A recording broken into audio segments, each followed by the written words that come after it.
how many Bitcoins do you spend to buy pizza for the whole office? I'm a Bitcoin maximalist, and then I'm going to try to start and write a book about Bitcoin.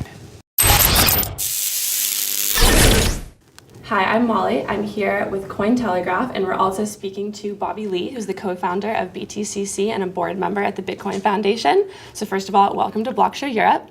Thank you, Molly.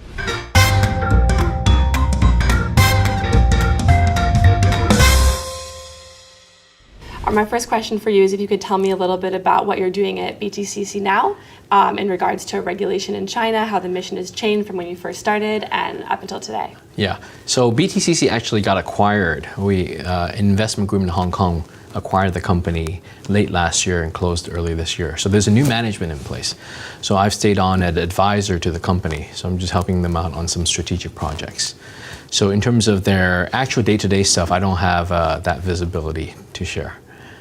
So what are you doing now then instead? So this is my gap year, taking some time off. I'm speaking at conferences. I'm going to play some poker at the World Series of Poker this year in Las Vegas. And then I'm going to try to start and write a book about Bitcoin. Oh, really? Yeah. What inspired you to want to write a book about Bitcoin? You know, I think this year I finally have more time on my hands. I've always wanted to potentially write a book, be an author. And given all the knowledge about Bitcoin and crypto that I've accumulated over the last few years, and I have a certain insider's perspective on this cryptocurrency, and having a lot of experience speaking at conferences, talking to people, answering their questions, I have a unique perspective into what kind of questions they ask. So I want to put that all together into a book, and basically it will be for the general audience, for the uninitiated, if you will, to explain the impact of Bitcoin, why it's meaningful to our society, and what the future is. So what's the question you get the most asked at the conferences then? In crypto conferences, people ask me about what's my price prediction, what assets I hold, what crypto coins I hold. And people also ask about, they ask, why is Bitcoin valuable when governments don't endorse it? Or that's the sort of negative perspective. The non-believers think that for crypto to have a future, governments have to endorse it or support it. So those are the questions I get. So speaking off of that, you've said in some interviews that one of the reasons Bitcoin is not a bubble is because it has inherent utility.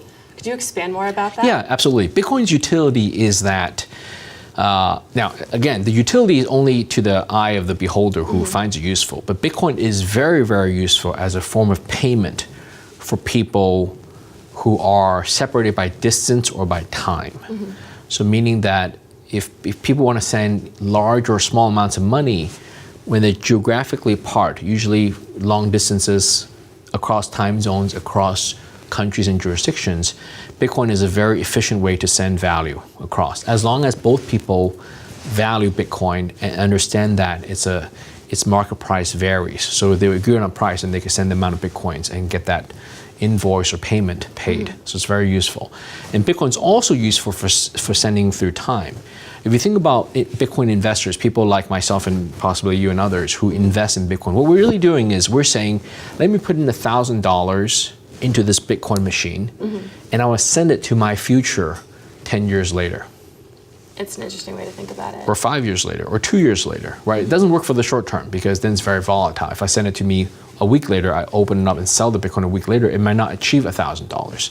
But certainly 5 years, 10 years, now we're talking, where it could be worth a lot. So that's the investment sort of through time aspect of Bitcoin.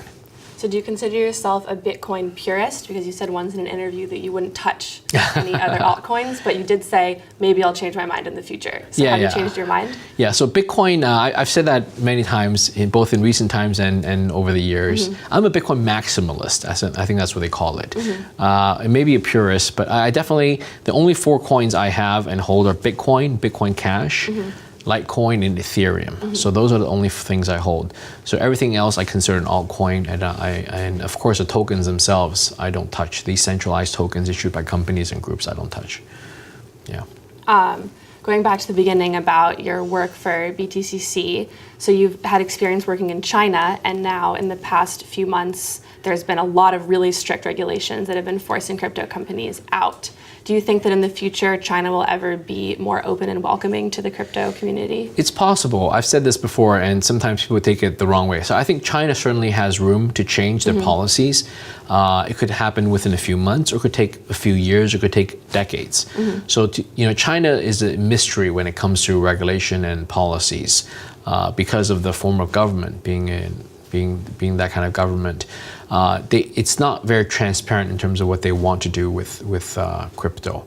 So nothing's permanent in China. Even like the one-child policy, eventually got overturned after many decades. So the outright ban on Bitcoin exchanges, the lack of licensing, the lack of regulation, the criminalization of some of the activities around Bitcoin. I think that's here to stay for the short term, but it's hard to say if that will get lifted anytime soon. Do you see any countries that are doing it right with regulation? None of the big countries, or none of the big sort of popular, famous countries are doing it right yet. I think it's a very tough terrain to navigate, if you will. So some of the small countries who are more risk prone, they're doing it right. They're doing it by the laissez-faire approach. They're welcoming companies to set up jurisdiction in that country and to set up entities and licensing and all that. So some are doing it more aggressively than others, and I expect, and that's just how things are, because different countries will choose different paths, whether they take a strong adoption approach or whether they take a more reserved sort of wait and see approach. I think China's of the wait and see approach. All right, and the last question, really recently it was the celebration of Bitcoin Pizza Day. Yeah. So my question is, what's your favorite kind of pizza? My favorite pizza is pepperoni and cheese. And have you ever used Bitcoin to buy a pizza?